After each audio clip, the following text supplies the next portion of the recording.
Happy Thank you. Tuesday. Happy Tuesday. Thank you for joining me at 7:07 for 7 minutes of sunshine. Oh, I'm glad. I'm happy to be here. Thanks for inviting me. Yeah, I pestered Mark until he said yes, and he agreed to share his values and superpower with everybody. And Mark, you're from California. What the hell are you doing in Ohio, man? We moved out here about 11 years ago with my husband, who, his job transferred us here. And, for everything I do in my life, it was easy for me just to say, okay, I'm going with you. Well, these winters, this winter has probably made you miss California quite a bit. But and then you got a bachelor's in political science and theater arts from the College of Marin. Marin,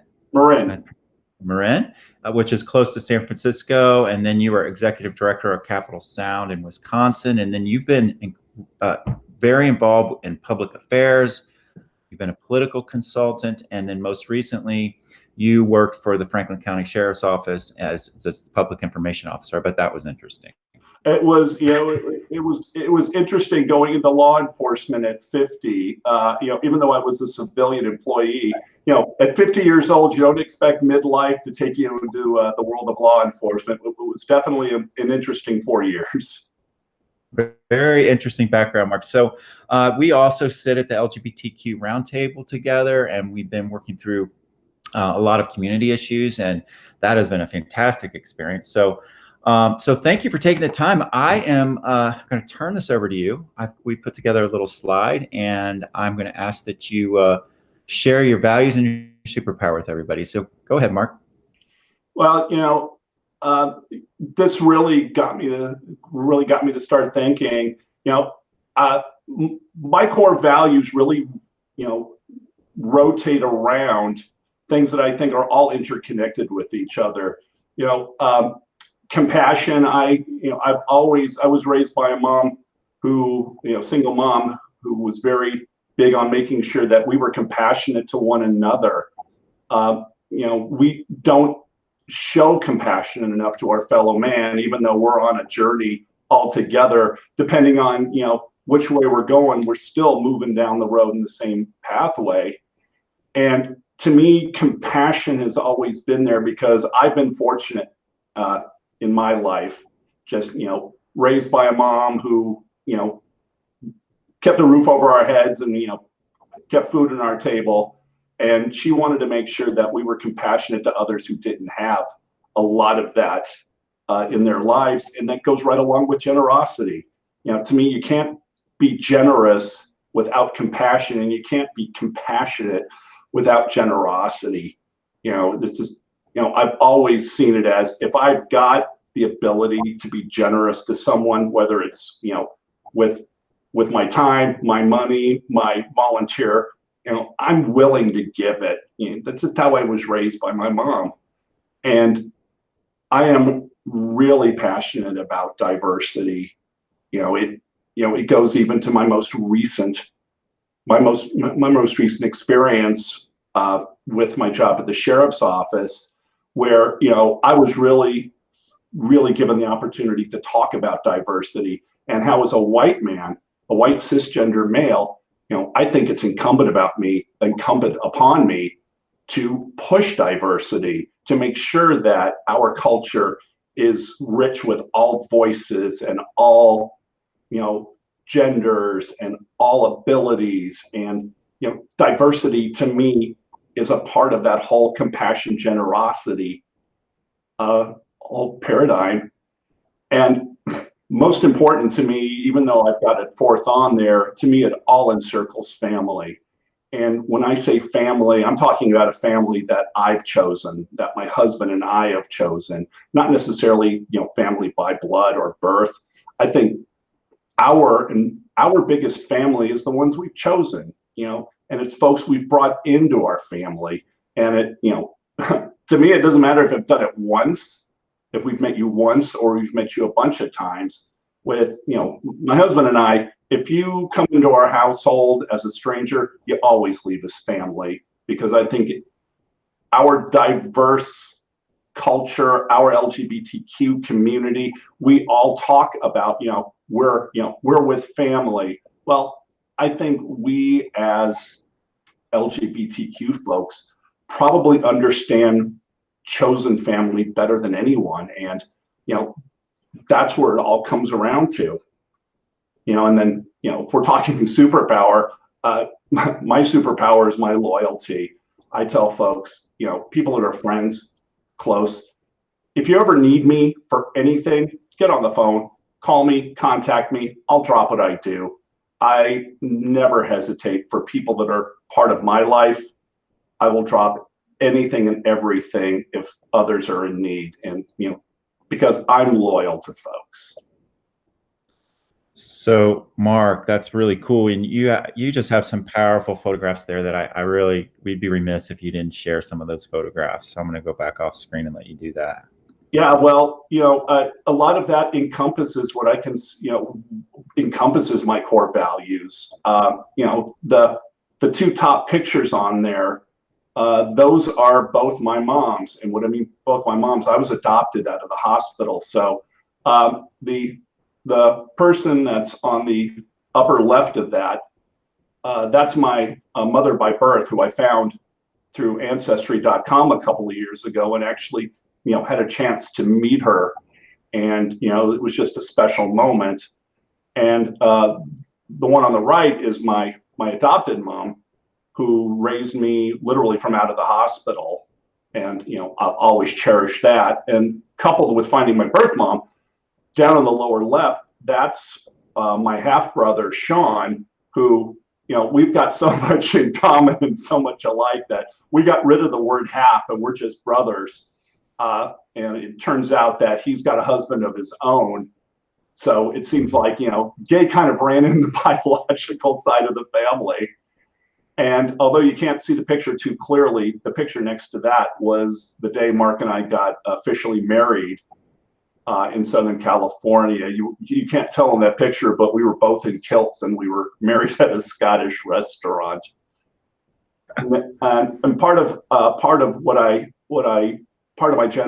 consider my generosity is the picture on the far right upper is of Buddy Ball. Every year in Grove City, there's what they call Buddy Ball, and it's the opportunity for differently abled folks, either physically or mentally, who are unable to participate in sports or any kind of real activities, to come out and play softball. And they're paired with someone that, we're with them, and, we're there to encourage and to really just let them experience it as much as possible to their abilities. And then, it all encompasses the diversity in the lower picture during the Pride March this last year, in which we were marching more for Black lives and the diversity and the need to acknowledge that Black lives matter, but especially within our community, our LGBTQ Black lives, Black trans lives, marching for that is a symbol of, to me, that's a family, that's diversity, showing compassion, showing generosity. I think that picture sums it all up best.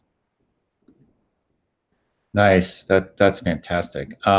So Mark, you've been in the news lately too, and I that's had to have been a powerful time for you and tested your values. Can you share a little bit about that as well? I will say, to the day I die, I have absolutely no regrets about what has led to my point in my life right now. Back in January, we all watched the riots and the insurrection that took place in DC.